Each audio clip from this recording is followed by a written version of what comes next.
Warga Dusun Nanggungan, Kabupaten Nganjuk, Jawa Timur, digegerkan dengan penemuan jasad manusia yang terkubur di pekarangan samping rumah pada Rabu 15 Juli 2026.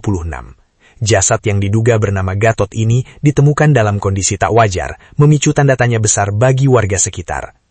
Penyelidikan polisi kini terus berkembang, didorong oleh sejumlah kesaksian warga yang mengungkap rangkaian peristiwa janggal.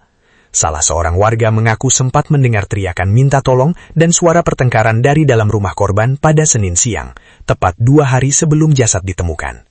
Kejanggalan berlanjut saat istri korban mendapati seluruh pintu rumah terkunci rapat dan lampu padam sepulang bekerja.